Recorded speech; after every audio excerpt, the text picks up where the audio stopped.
Kericuhan kembali terjadi antara ratusan mahasiswa Universitas Jenderal Sudirman Purwokerto yang menuntut pembatalan kenaikan biaya uang kuliah tunggal angkatan 2024 dan pihak pengamanan kampus Senin lalu.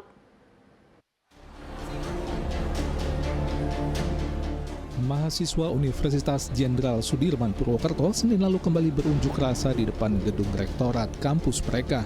Pada unjuk rasa ratusan mahasiswa yang kedua kali ini, mahasiswa tidak berhasil menemui rektor untuk menagih janji soal tuntutan mereka membatalkan kenaikan besaran uang kuliah tunggal (UKT) yang ditetapkan rektor secara sepihak untuk mahasiswa baru tahun 2024. Saling dorong kembali terjadi ketika ratusan mahasiswa yang hendak masuk ke dalam gedung rektorat dihalangi oleh petugas pengamanan kampus.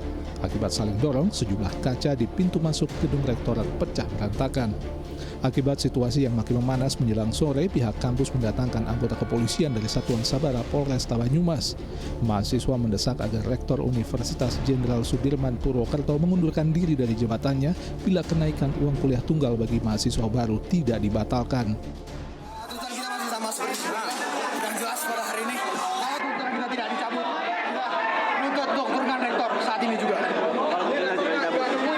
Rektor nggak nemuin kita, rektor nggak tahu di mana, rektor keluar.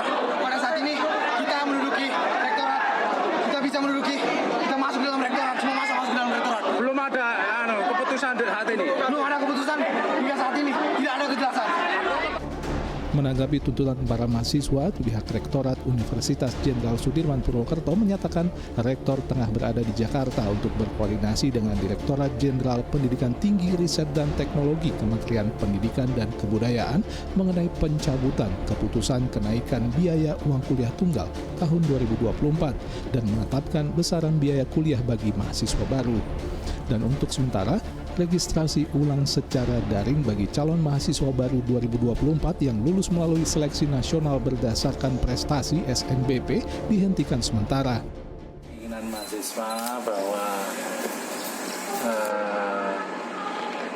peraturan rektor nomor 6 itu minta dicabut. Kita sudah melakukan itu dan melakukan rapat di hari Sabtu dengan pimpinan, dengan dekan, dengan ketua lembaga dan unit-unit terkait untuk membahas tentang UKT ini.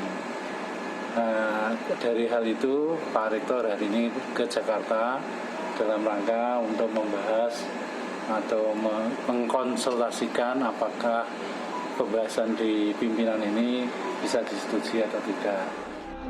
Hingga Senin petang, ratusan mahasiswa masih menduduki gedung rektorat. Peraturan Rektor Universitas Jenderal Sudirman nomor 6 tahun 2024 memantik keresahan terutama bagi para orang tua dan mahasiswa baru tahun 2024 yang lulus melalui jalur SNBP. Sebab besaran kenaikan uang kuliah tunggal yang berkali lipat dibanding tahun 2023 dan baru diumumkan saat calon mahasiswa jalur SNBP dinyatakan lulus dan melakukan registrasi ulang secara daring. Besaran uang kuliah tunggal bagi mahasiswa angkatan 2024 Universitas Jenderal Sudirman memicu keresahan karena kenaikannya cukup tinggi dibanding UKT tahun sebelumnya.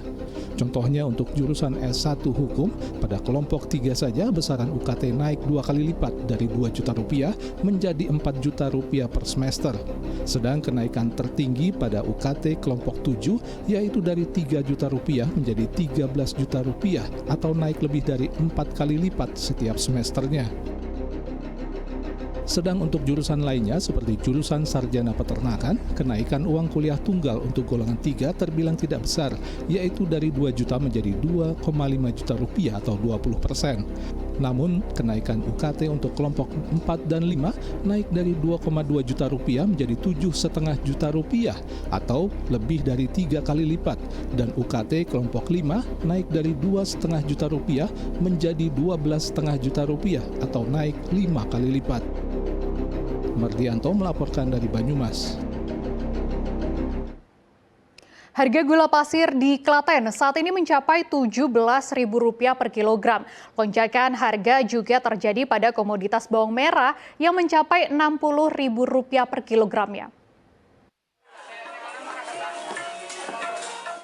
Naiknya harga gula pasir ini diakui para pedagang di Pasar Manis Renggo, Klaten. Harga gula pasir sebulan sebelumnya masih Rp16.000 per kilogram, kini dijual Rp17.000 per kilogramnya. Sedangkan harga gula merah berada pada kisaran Rp16.000 per kilogram mengikuti kenaikan harga gula pasir. Sekarang 17. Kalau harga gula Jawa, Bu? 16. Sebelumnya berapa? Ya 16, memang harga gula Jawa gitu. Stabil gula Jawa. Mengikuti gula pasir. Besok kalau gula pasir turun, gula Jawa juga turun. Memang bikinnya kan gula pasir, gula Jawa ini.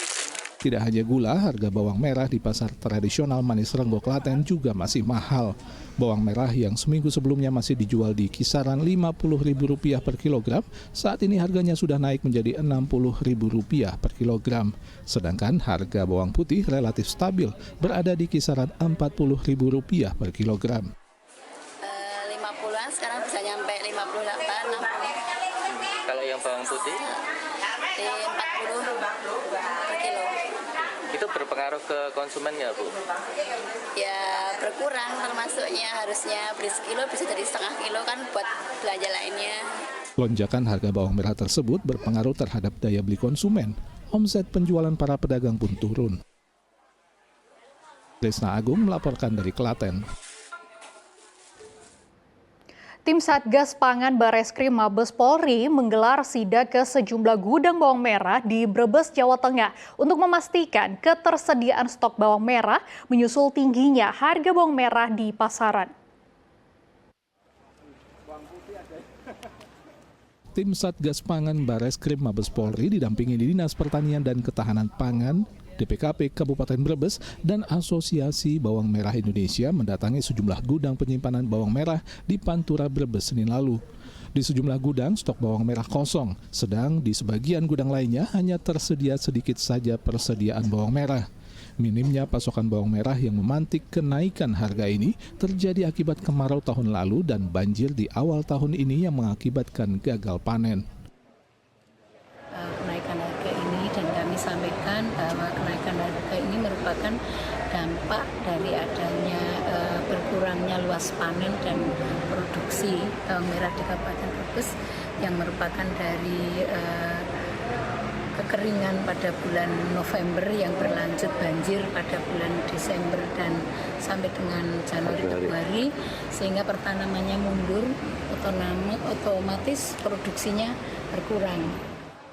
Petani bawang merah menyatakan harga bawang merah akan segera turun sebab dalam waktu 2 minggu ke depan petani di sentra produksi bawang merah akan mulai masuk masa panen. Sehingga pertengahan bulan ini harga bawang merah diharapkan akan kembali stabil di kisaran Rp30.000 per kilogram. Insya Allah ke depan bawang merah sudah ke normal ya. Ini kan sudah mulai setiap hari trennya turun. Jadi insya Allah nggak sampai 1 bulan. Sekitar 15 harian lah. Pertengahan bulan Mei sudah normal di angka 30.000. Saat ini di petani yang paling cross 35.000. Jadi yang bagus 30 sampai 35. Bawang umum standar rata-rata di bawah 30. Turunnya pasokan dari petani sejak Maret lalu membuat harga bawang merah sempat melambung mencapai Rp80 hingga Rp90.000 per kilogram. Sedang harga bawang merah di tingkat petani seperti di Brebes berkisar Rp40 hingga Rp45.000 per kilogramnya. Sugihartono melaporkan dari Brebes. Bandara Adi Sumarmo resmi tidak lagi melayani penerbangan internasional dan menjadi bandara domestik. Namun perubahan status tersebut dinilai belum mempengaruhi jumlah wisatawan mancanegara yang datang ke kota Solo. Turun kelas Bandara Adi Sumarmo dari bandara internasional menjadi bandara domestik berdasarkan keputusan Menteri Perhubungan nomor 31 tahun 2024 pada 2 April lalu dinilai belum berdampak pada penurunan kunjungan wisata ke Solo. Menteri Pariwisata dan Ekonomi Kreatif menyatakan Bandara Adi Sumarmo dapat kembali melayani penerbangan internasional secara langsung secara situasional saat ada kegiatan berskala internasional di Solo. Sedang untuk pembukaan status bandara internasional secara permanen dibutuhkan kalkulasi yang tepat, mempertimbangkan permintaan penerbangan dari mancanegara ke kota Solo apakah cukup tinggi atau tidak. Dengan Pak Menteri Perhubungan kita akan berkoordinasi selama ada eventnya, maka Solo bisa menerima penerbangan internasional. Berarti kalau misalnya ada event internasional saja baru akan dibuka untuk penerbangan internasional? Sebetulnya begitu ada event internasional, ini nanti akan dibuka untuk jangka waktu tertentu dan akan mengikuti demand. Seandainya demandnya besar dan penerbangannya rutin, maka status itu akan ditinjau ulang kembali dan akan dilihat berbasis data kita. Sebelum pandemi COVID-19 melanda, Indonesia sempat memiliki 34 bandara yang melayani penerbangan internasional. Namun, setelah pandemi, jumlah bandara yang melayani penerbangan internasional menjadi tinggal 15 bandara saja. Berdasarkan keputusan Menteri Perhubungan nomor 31 2024 tentang penerbangan internasional, jumlah bandara internasional di Indonesia kemudian ditambah menjadi 17 bandara. Status bandara internasional mempersyaratkan adanya layanan pabean, imigrasi, dan karantina yang menambah biaya operasional bandara. Sedang jika jumlah penerbangan internasional yang ada hanya 1 hingga 3 keberangkatan per pekan dengan jumlah penumpang yang sedikit, secara ekonomi tidak sepadan dengan biaya yang harus ditanggung untuk pelayanan penerbangan internasional, yaitu biaya pelayanan pabean, imigrasi, dan karantina. Heri Prasetyo melaporkan dari Solo.